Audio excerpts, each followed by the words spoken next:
so many times, so So many many different ways. ways. Um, but I do think, trying to remember just the reverence, being grateful, and we try to be thankful for all the little things that you may not even think about. Mm-hmm. And then kind of like you were saying, there's a lot of things that happen throughout the day that, and they're sometimes silly, like making it through the light before it turns red. Thank you, God. Yeah. Like those two. But also, not only going to Him when you're struggling or having trials, but making sure you give Him thanks for the Yeah. good times as well. Yes. I think God is asking for that relationship with you, that you walk with Him in almost every moment. And just like you would maybe talk to your spouse or talk to your parents or whatever, you're going to be talking to them a lot. Some of it's the good things that happen to you, and some of it's the bad things, and He's looking for that moment-to-moment relationship. And while those rituals slow you down and make you like, hey, this is our moment to pray, He's asking for that moment by moment, like the thank yous for the keys and we're grateful He didn't scrape His knee more. He wants that relationship. Yeah. No, I like both of those. I think we're often asking for things. We're praying when we are. I had a former preacher, once challenged us with this and kind of took a poll of the room and said, how many of you pray when you are in a time of need, and that's your kind of default, versus how many of you pray when you are grateful?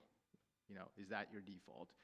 So it's kind of like you turn to God when things are good, and you maybe don't necessarily lean on Him when they're bad. And then some people are the opposite. They turn to Him when things are bad and only, really focus on Him during those circumstances. And when things are good, you're not necessarily saying, hey, thank you for the good things, right?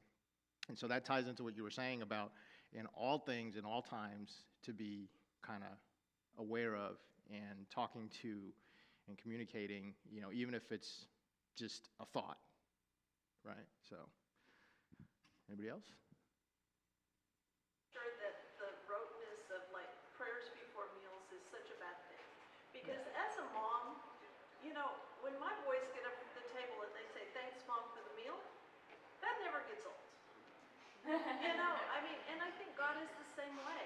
I've blessed you with this, and it never gets old for you to say thank you. I agree with you 100%. But I think there's a difference when the kid gets up and says thank you just to say thank you versus to genuinely mean that they're thankful, right? And I think that's where I'm drawing the distinction between like ritual. You're doing it for the sake of doing it, not because you have a genuine heart. And so I think sometimes we do have to do that. You don't want to. There are things in life that you do that you don't want to do, but you have to because it's just, there's certain things you have to do, right? Like you have to get up in the morning, you have to go to work, you have to, take care of the kids. There's certain things you have to do. Sometimes you don't want to, but in those times, I think that ritualistic, just doing it because you have to do it helps you to get maybe into the mode where you're like, I started that way, but, now I'm starting to feel a little guilty that I didn't really give myself to God, and I didn't really have a genuine heart for it.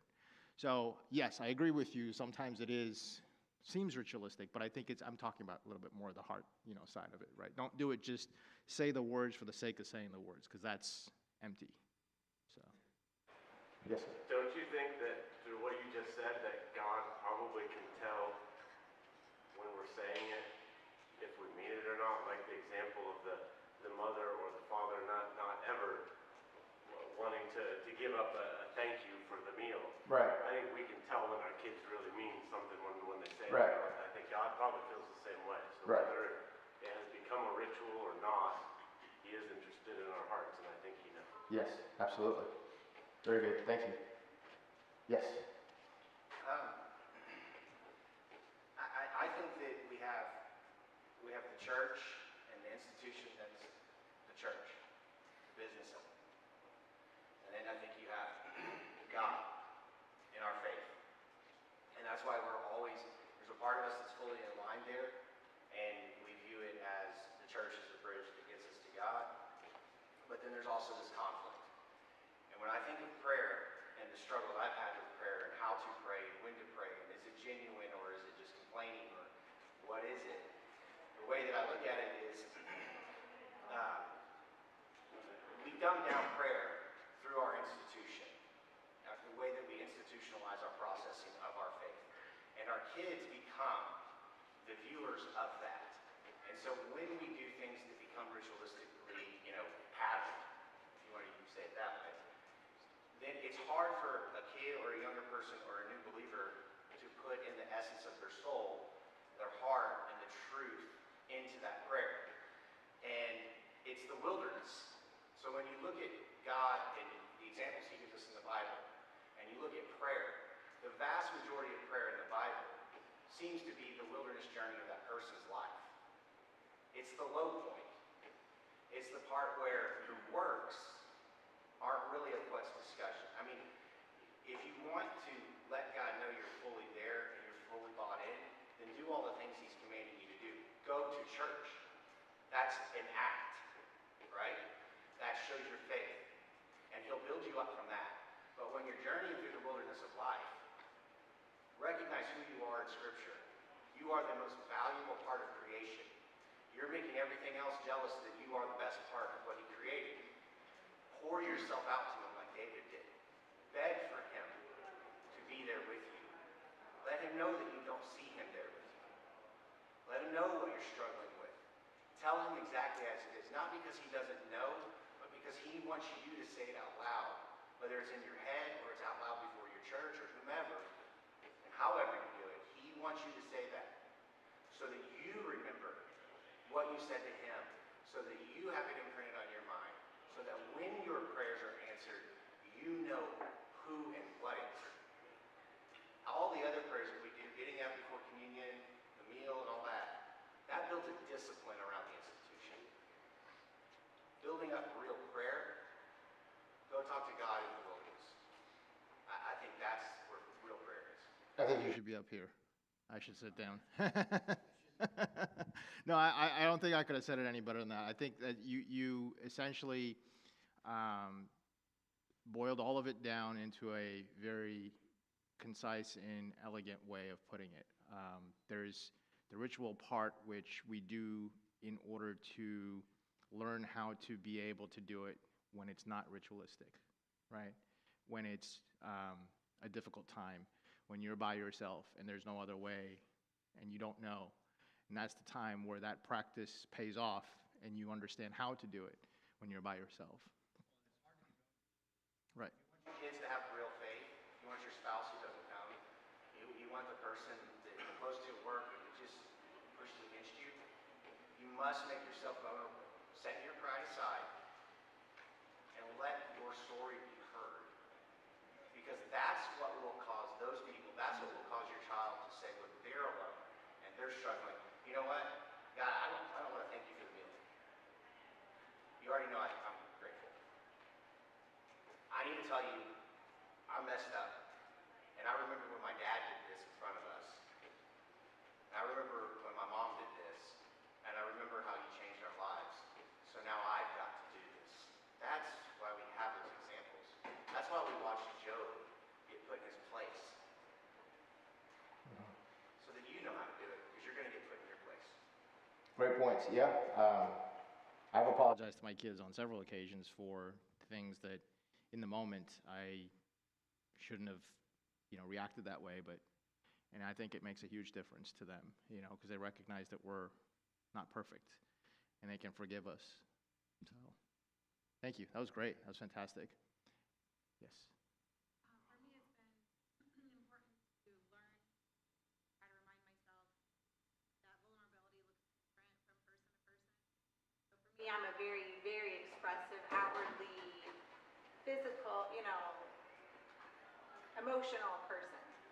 And I remember my brother telling me, I think I was in Tennessee at the time at a church I was worshiping at. I'm like, there's just no spirit here. I don't feel the spirit. And these people are just bored and they're not worshiping. They're worshiping in truth but not spirit. And he cautioned me, my older brother, and said, how dare you judge their hearts? That's for God. And just because they don't feel like showing expression on their face like you does not dictate what's in their heart, or does not necessarily show what's in their heart. And so if you want to lift your hands while you're praying or singing, because you want to do it because of praising God, that's between you and God. If somebody doesn't do that, that does not make them less spiritual. And so I think some of us pray with all the passion and desperation, and some people that I grew up, or not grew up, some people, like when I went to Freed Hardeman, were very, very just steady. And to me, that was very lacking passion and lacking vulnerability. And then I think throughout the years, I've realized that's not true at all. I knew them. They were very genuine people. There's just different ways to connect to God, and we have different personalities, and that doesn't necessarily make us more spiritual, less vulnerable, etc. But God, like you said, God is the one who knows, and like Derek said. So it just looks differently. Praying looks differently for different people in different families. But the children know you, and they know when you're speaking from the heart and you're rushing through something. Yeah, great point. It's just like people react differently to the same circumstance, right? Somebody could cry and another person may not cry, given what it is. And so it doesn't mean that the person that's not crying doesn't feel it just as deeply as the person crying, right? So, yeah, great point. And that's very, very good to hold that in your heart and not judge somebody because of how passionate they may or may not seem. Great discussion on that. I really appreciate that. It took a little longer than I thought we would, but these are the things where I have my notes, and then, kind of at the end of it, I'm like, oh, we only went through like one thing, but it's always interesting to me, and I enjoy that when there's participation. So thank you very much. Want to transition a little bit to, let's see.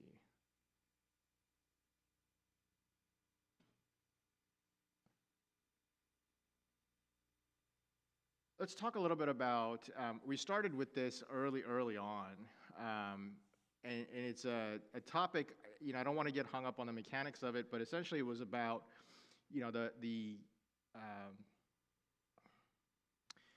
the head of household, the patriarchy, how in the first century and in Jewish culture that was the norm and the tradition, but how Jesus kind of changed that, and not necessarily to take away the patriarchy, but I want to talk a little bit about servant leadership. And there's a little bit of a theme behind all of this. Hopefully you guys will understand this as I tie it together towards the close. But servant leadership is something that Jesus was very big on, right? Like when he washed the feet of the disciples, that was the ultimate act of humility. If you guys are not familiar with the culture of the times, they didn't have shoes, right? They only had sandals. And it was in the place where they were, although there was a lot of greenery, it was also very dusty, and the modern facilities that we have today didn't quite exist back in that time. The Romans had good plumbing and all that stuff, but still. So when you went into someone's house to either eat with them or to be in their company, one of the things that you did was either you washed your own self, feet, hands, and other things, or if you were somebody that was of authority or position, then either the people of the household or their servants would do that for you, because that was a way of honoring you, right? And so when Jesus washed the feet of his disciples, that would have been a huge kind of like no-no. You don't allow somebody of higher authority do something like that for you, because then it's almost like, I'm trying to think of a good example of it, but it's really it's considered to be not a taboo, but almost like it's unspeakable, or it's like you can't comprehend how somebody would do that, right? Like lowering yourself. And so, how do you guys see yourselves today from a servant leadership standpoint? Hierarchy. We even today in our culture and our society, everything is hierarchical, right? And it's hard to exist without being a part of it, but how do you exist within that ecosystem and still show humility, still show that you're not better than somebody, and while there has to be some chain of command, so to speak, how do you become a servant of your fellow man to help bring them to Jesus? What are your thoughts on that? How can we do better, or how can you do better? Anything in your lives that you find to be a obstacle? Yes, sir. I'm glad you raised your hand. And those shoes were kind of blinding me, man. And by the way, when you're talking about prayer, I mean, you know, I prayed Miami wins today. So Okay. So why you wearing orange shoes? I think it's a give and take. One of the things that I've learned over the years is I give people the opportunity to serve me, which sounds weird. No, I But get it. some things have come up where I would be the type that'd be like, no, I don't need you to help me. I'm good, you know, but let me help you or help others or whatever. But I think the more that I see there's an opportunity for somebody to serve me, and that I give them that opportunity, because somebody pointed that out to me one day. He said, if I don't do this for you, aren't you a Christian? And I'm like, yeah. And he's like, well, shouldn't I be able to do this? And I was keeping them from doing what God wanted them to do. And so then at the same time, on the other side of the question is, I look for opportunities to be able to do that. If you're going through your day all day and you're just going to work and I don't want to be bothered by anybody, I want to do my work and I want to go home, you know, it's time to open your eyes and say, hey, you know, you're praying, hey, give me an opportunity to serve somebody, and looking for those opportunities. And when they come, then jump at them and take those opportunities. And I truly feel like it's a mindset of the fact that if you don't want to help people and serve people, then that's something that should be prayed about. It's like, help me have that mindset where I want to serve people, where I want to be there for people, where I can see where people are in need and that I can help them. And I think once you do that, He will transform you and help you to do that. And both ways, to feel comfortable about people serving you and then you serving others. That's a great time, Gary. I think that, When Jesus washed the feet of the disciples, they could have very easily stood up and walked away, right? They could have been like, no, I don't want you to do this. It makes me feel too uncomfortable. I'm not, this is not cool. I don't want to do this, right? But they did. They allowed him to do it, right? And it's kind of a weird way to think about it, just like you're saying, allow somebody to serve you. But that builds character in them. That helps them to learn that skill, right? Again, I'll use my kids, when they were little, I wanted to do everything for them. But now I try to step back and say, no, you do it yourself. Even when they complain and whine and they're like, no, I don't want to do it, or, it's too hard. I'm like, well, let me help you a little bit, but I'm not just going to do it for you, because then you don't learn that skill of how to do it. So I think that's a great point too. When you see somebody that's trying to do it, trying to be a servant, trying to serve somebody, and you become a obstacle, or you kind of don't give them the opportunity to do it, it takes that away from them, and can be a huge kind of maybe they give up, maybe they don't try again, because they're like, well, now what, right? The other side of that, where I kind of don't let people serve me, is when they're trying to repay the favor. So I want people to know kind of what you asked us, how can we point them to Jesus through serving? And my thing is, I feel like our culture is very bartering. And so a lot of times if somebody does something for me, I'm like, well, gosh, what can I do for you? Because I have to make it even. And we always want to keep it even so it's fair and just. And I think it's important when you serve somebody and they ask you that, to make it very clear, oh no, I'm doing this because of my faith. I want to serve you in the name of Jesus, or however you would say it, not silly way, but I don't think otherwise that's what silly. just differentiates us from just a nice neighbor? We need to make it clear when we're serving somebody that it's because we're a Christian and that's how we're supposed to live. And no, I don't need it returned. If they insist, obviously that's a kind thing, but I think it's important to say I'm not doing this for any reason besides to serve you in the name of Jesus.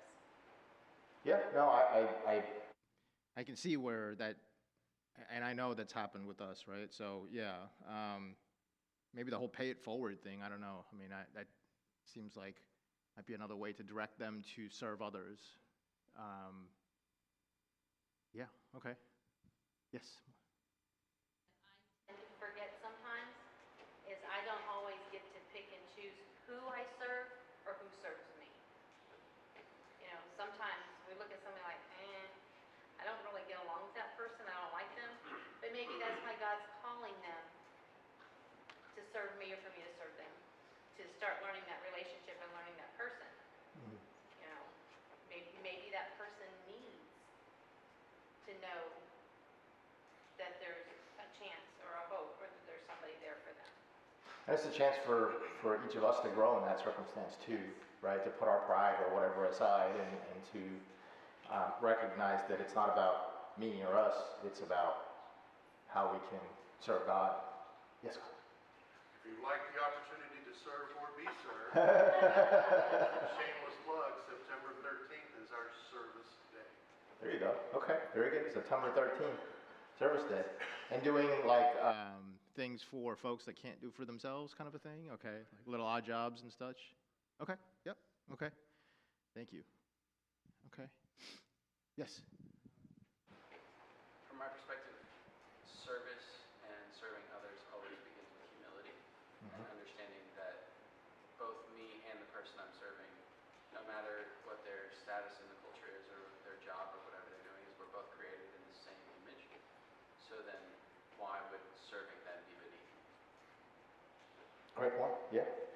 We are all equal in the eyes of God, right? So service is not an act of being beneath somebody. It's an act of showing love and kindness to your fellow man. Great. Yeah. Awesome. Anybody? Yes. Yes, sir. I told you you should be up here. I don't know why. No, you haven't heard this.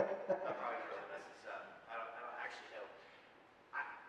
I think you're asking one of the hardest questions and probably one of the most important questions that the church, the actual church as a whole body, needs to find the right answer to.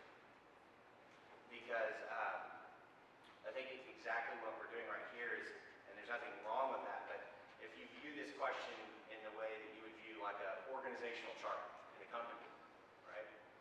And we are that middle management body. We're discussing this like a middle management body would. We're getting very singular. And we get down, and I'm saying, I do this with this.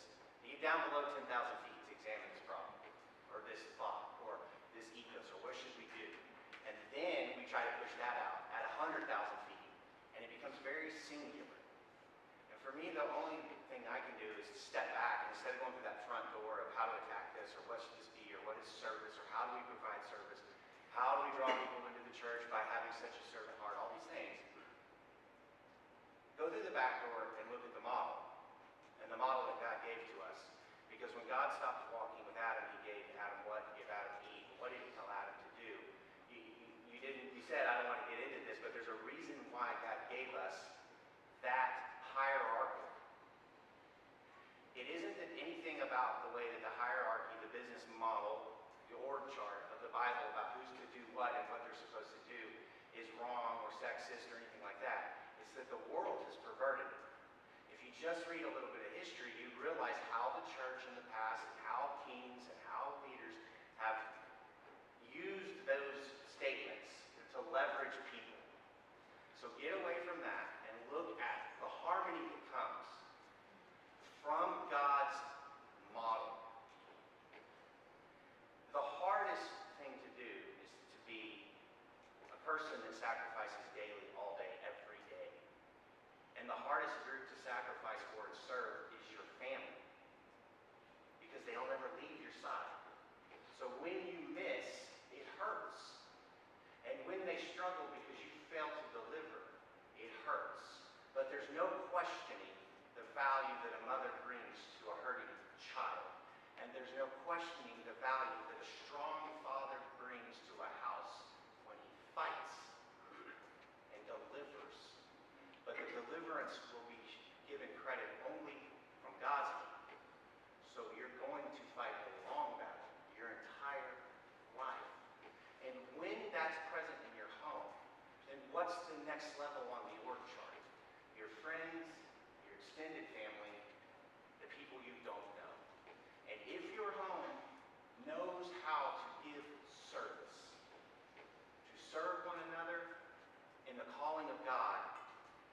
the only thing they're going to do when they walk out the doors of their house is to serve everyone else through their actions, through their conduct. And if they're silent, the harmony that's in your home is a light. The greatest effect I've had on people through my house, through our marriage, is in times when we have been what we would consider to be the most miserable. The greatest struggle, parking on the water meter so they don't turn the water off. And you think no one sees you. Hey, that's a good idea. I didn't think It about works. Stack up trash. How do I do that with the electric bill? That helps too. You think no one sees you. That's when people see you. You have to shut the narrative down of the world. The greatest thing Satan can do is ruin your home. And once your home is ruined, you don't have authentic service. You have a broken heart. Great point.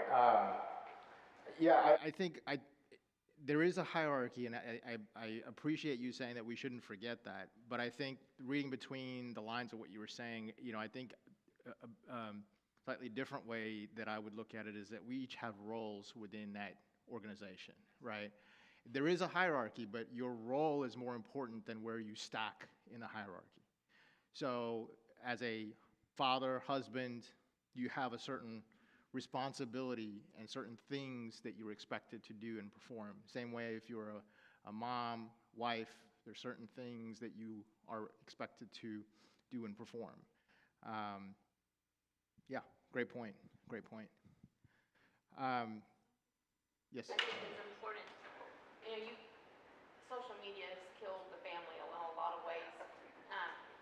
One of the things I keep seeing aimed at women, you have to take care of yourself first. Put yourself first. That's not true. Mm-hmm. We do have to think of our health and where we're at. But if I am putting myself first, number one, I'm forgetting where God is. And number two, I'm forgetting my role as a helpmate to my husband and as a guide for my children throughout the day. Now, yes, there are times when I need to step back and take a break for their well-being as well as mine. But, they go out, get your nails done, go get this done, go do that. And for those of us who don't do that, they're trying to bring us down as if we're less than. And we have to remember as Christian mothers and wives and women, service is where we can find ourselves. And not in a self-glorifying way. I don't know if I'm putting this well or not. No, I think we could have a whole series on that, not just from a woman's standpoint, but just, from a societal, cultural, expectations and tying into, what we were just talking about. But yeah, I think there's a lot of great material there, and we are even, more so now because we have more access to information. We have a bombardment of that, and it's very one-sided, right? There's no ability to take that viewpoint and contrast it equally with the, you're okay if you want to be a stay-at-home mom, and it's okay if you want to take care of the kids, and that is a blessing and an honor in itself. And allow the individual to choose what's right for them. Just like we are given free will in every other facet of life, that's something else that each person needs to choose, right? So, is there anything wrong with somebody going to work and having a career? I'm not one to make that judgment call. I don't know what your personal life circumstances. I don't know, but that mindset of I have to do it because I have to protect myself, I think that's where we're getting a little perverted. So, great point. We have just a few more minutes here, so I want to transition to this, which is kind of like just wrapping it up and kind of leading into what we're about to do next week here. But I want to talk a little bit about the household versus the mission field, right? And I think this is still very prevalent today as it was in the first century, which is private lives were very private.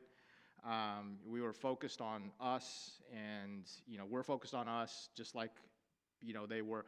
But I would say maybe they're a little bit more culturally open because I think they had more social grace in a sense where they did have more communal events than we necessarily, we have in our time today, I think. And I think that's a little bit more cultural to North America than it is to the Christian faith. I think, Barton, you can attest to this. You know, you may have said, you know, talked about this story with the church, or maybe you haven't, but Barton and I talked a little bit about this, and it's just fascinating how he told a story one time. He told me of an experience one time where I think you had gone to someone's house for dinner, right? Was it you or somebody else? It was you? Okay. So Barton and family had gone to somebody's house in Peru, right, for dinner. And, you know, what do we do when we go to someone's house for dinner? We walk in the living room, and we sit down politely, and we try not to make too much of a fuss about things. And, you know, they may or may not bring us something to drink or eat, you know, and we're kind of hanging out and waiting for dinner to be served, right? Like, that's our experience. Well, I was curious because Barton said he was sitting in the living room and people would come out and peek from the kitchen and not say anything or do anything, and he was wondering what's going on. And some time passed, and he said, you know, finally you guys just went to eat in the kitchen, I think it was. But to kind of tie that all together, you know, the culture there was they expected Barton and family to go into the kitchen and help prepare the meal. That was their way of being a community. That was their way of connecting with people, was in the kitchen, not in the living room, sitting formally and kind of having like this invisible boundary where you had certain norms and things that you're accustomed to here. So I think we can do a lot better as a group to be more inviting, to be more, you know, again, when I say this, I say all of this with a mirror in front of me, right? I'm not speaking to you guys, I'm speaking to myself, and hopefully you can hear the thoughts that I'm telling myself. But we don't do, I think, as good a job as we could to host and to have people over and to get together with people. Our lives are so busy, we just don't have the time to do it. So again, I'll kind of open it up to you guys to ask, how do you struggle with that, or do you struggle with that, to invite people into your private life and to allow them a glimpse into you and to share yourselves with them? I'm going to correct you, where you said we don't have time. We don't make time. You know, Yeah, I agree with you, yeah. It's just like with your money, you're going to spend your money on what you want to spend it on, and your time's the same way. If it's important to you, you will make the time. I thank you for correcting me on that, and you know, I often think this, I don't say it, but when somebody says they don't have time for that, it just means what they're actually saying is it's not a priority over the other things that are on my list of things to do. So you always have a totem pole of what has to be done in a 24-hour day. And if you don't have time, it just means that it's below the line. You don't have a priority to do that in the day, given all of the other priorities that you have. Yeah, Jay. I'm just going to add on, because that was the same thought that I had going on in my mind too, is you have too many things going on in your calendar if you don't have time to serve people. And that's the problem with it's, you know, and I think along the lines with the social media aspect is we love to share our lives on the great things that are going on. We want to tell everybody how great we are, how great our kids are. We don't want to share the bad things because supposedly that's taboo, that's not good, that hey, we have things going on in our lives that are bad. But I do think if you're not doing it, you need to look at your calendar and start taking things off your calendar that you don't need. That helped us out a ton. And we didn't realize it until we did it, that we were so busy, things were just going by as fast as they can, and we never had time to see people for where they were and what they needed. So I completely agree. It's all in how much time that you make to to want to serve other people. Great point. And I would say personally, I want to thank you and Marianne for opening your home, for opening your hearts and allowing us. We are part of Jared's small group. And so we have the distinct pleasure of going to their house, sitting in a small group setting, being vulnerable, being able to have conversations. And that's really where I was going to, wanted to kind of tie this in. And we're running into the time limit here, but I don't know how many of you are in a small group or how many of you have considered it, but I will say that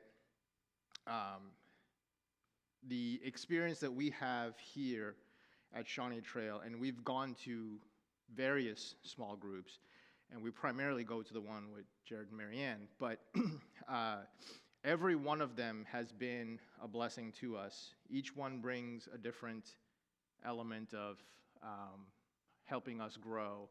We've made very deep connections with all of the folks that we have had the pleasure of being in a small group with, but ultimately, that is how the church was organized in the first century, right? This is not how it looked in Jesus' time. This started in the 300s, middle 300s. This is how the Romans organized it, not how Jesus organized it.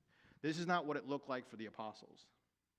This is not how they connected with people. So if you have not had a chance to attend a small group setting, or you're not part of one, I would very, very strongly encourage you to find one to be a part of.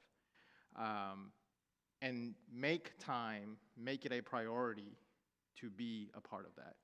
Because if you don't make time for it, or to be in that small environment, I think that's where the greatest learning and growing happens, not just sitting here listening to me or Seth or somebody else up here talking for 30 minutes or an hour.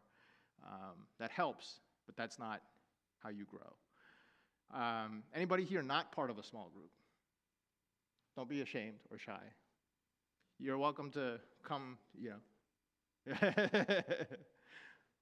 No, it's okay. I don't mean to put... We know all the followers, we know where they're at, we know how to sign up, we know you guys, we're good.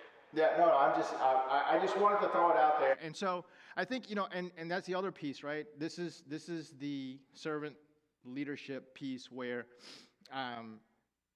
we also need to be vocal about it to other people and say, hey, would you like to join us? Would you like to come? Is there some way that I can bless you by helping you to learn more about Jesus? Or is there something that's happening in your life where we can approach the solution from a biblical standpoint? Can we have a group of people that can help you with this, right? So just think about that, from a calling standpoint, and think about how we were organized, or Jesus organized, or the apostles organized the church, in the beginning. And let's, try to see, how we can connect with our roots again. So I'll kind of pause there. We're at the top here. Any final thoughts, questions, comments?